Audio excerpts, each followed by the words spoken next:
Good AM. I'm back with another reading, with another, how to say it, opening introduction to another reading. And the beginning of the year, 2024, I will be getting into this book by, the author is Plutarch. Is the author, and this book was translated in 1936, and it looked like it's a very straight through book, you know what I mean, written in Roman numerals, you know what I'm saying, and let me give you the title, and the title is On Isis and Osiris. Now, what I know about Isis and Osiris, you know what I mean, it's like they're the most talked about, so you would think you will relate to them as Adam and Eve, but there are their parents ahead of them that is talked about in the Egyptian Book of the Dead also, that is talked about throughout history, that is talked about throughout the scriptures. Today what I want to do is glorify this woman and this man, this goddess and this God, you know. So I'm going to start with the back of the book and read what's on the back of the book. It says the Osiris myth is the most elaborate and influential story in the ancient Egyptian mythology. It concerns the murder of the god Osiris, a primeval king of Egypt, and its consequences. Osiris's murderer, his brother Set, usurps his throne. Meanwhile, Osiris's wife Isis restores her husband's body, allowing him to posthumously conceive a son with her. The remainder of the story focuses on Horus, the product of the union of Isis and Osiris, who was at first a vulnerable child, protected by his mother, and then becomes Set's rival for the throne. Their often violent conflict ends with Horus' triumph, which restores order to Egypt after Set's unrighteous reign and completes the process of Osiris' resurrection. The myth, with its complex symbolism, is integral to the Egyptian conceptions of the kingship and succession, conflict between order and disorder, and especially death and the afterlife. It also expresses the essential character of each of the four deities at its center, and many elements of their worship in ancient Egyptian religion were derived from the myth. Now, like I said, the book was translated. So this book was written, you know, and then it was translated into English in 1936. But did you hear the part about Osiris and Set? Set had killed Osiris, you know what I mean? And if you're someone that has studied Baptist religion, if you're someone that has studied Christianity religion, Catholic religion, you know, the story of Osiris and Set is similar to the story of what they name Cain and Abel. You know, the only thing about the story of Cain and Abel, after Cain killed Abel, Cain was banished. You got what I'm saying? Cain had to leave the land Cain was born and grew up in. because of the murder of his brother.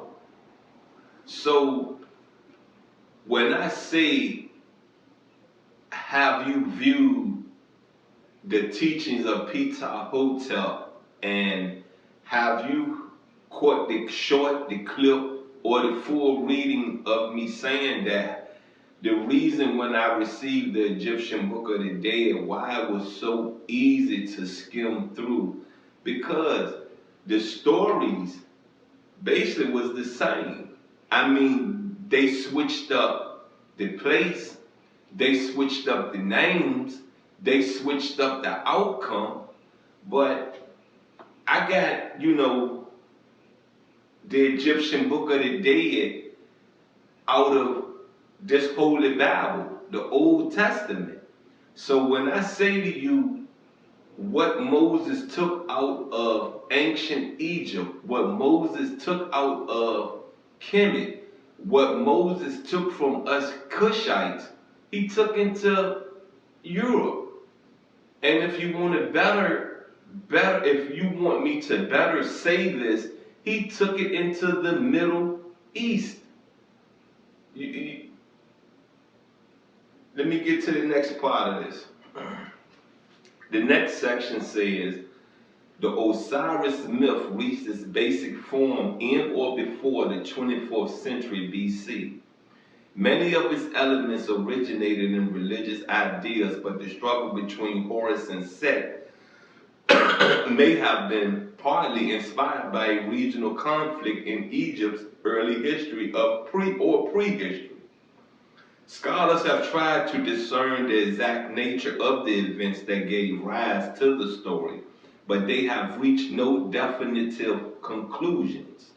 See, there's a lot of myths that goes along with ancient Egypt. That goes along with Kemet. There are things that will never be told. There are things that you're not going to be able to dig up and find.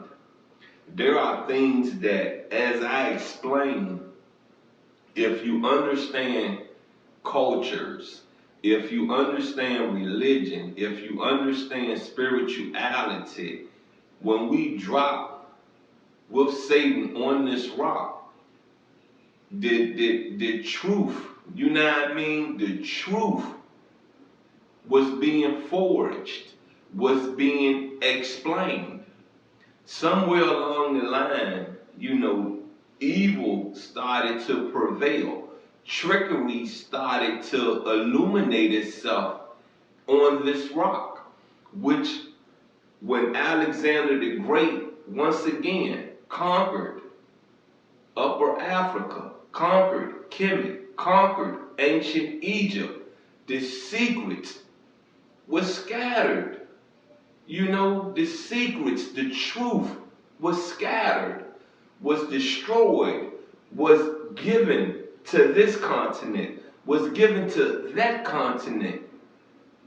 Let's get into this last part. Parts of the myth appear in a wide variety of Egyptian texts, from funerary texts and magical spells to short stories. The story is therefore more detailed and more cohesive than any other ancient Egyptian myth. Yet no Egyptian source gives a full account of the myth. The sources vary widely in their versions of events. Greek and Roman writings, particularly the Osiris by Plutarch. I guess that's the title in Greek, Roman, you know what I'm saying? Provide more information but may not always accurately reflect Egyptian belief. Through these writings, the Osiris myth persisted after knowledge of most ancient Egyptian beliefs was lost and is still well known today. Well, that's like the introduction to this book, what this book about, and it's a very short book. I'm finishing up the teachings of Peter Hotep, the oldest book in the world, so I'm getting ready to transition into Genesis out of the Holy Bible, And I'm also getting ready to transition into on Isis and Osiris. And these two readings will be coming to you the beginning of the year 2024. And I say this, this woman, was the backbone of the early civilization of our ancestors. She made it possible to make delivering a child easy, very cautious, very sterilized, very acceptable, even in today's times. So to wonder how we knew to cut the umbilical cord, that come back from before Christ times. How we knew to pat the baby on the back so the baby can cough and start crying, so the heart can keep beating, so the lungs can keep going, that comes before Christ. So I say this to you, and one thing I've always said is that I love women. I've been trying to get it right with women since the day I messed up with a woman. And I don't know when it's ever going to be right. I'm not going to kill myself trying to get it right. What I am going to do is glorify the beauty I see in women. What I am going to do, glorify the fact that we know without a woman on this rock, it takes away a certain touch a woman brings into this world. Peep this out. You're with the nasty pastor. Please check out my platform, Only Faith Ministries, Kemet, on Isis and Osiris. It is written out OFM Kemet, on Isis and Osiris. You can catch that on Facebook.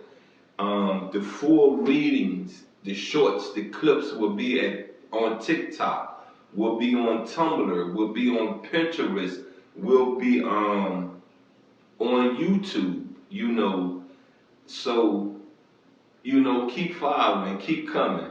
Instead of sitting here speaking off my brain about history, I want to read it to you.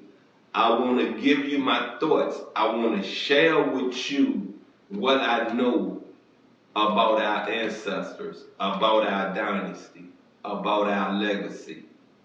Anywho, once again, I am the nasty pastor. I love you.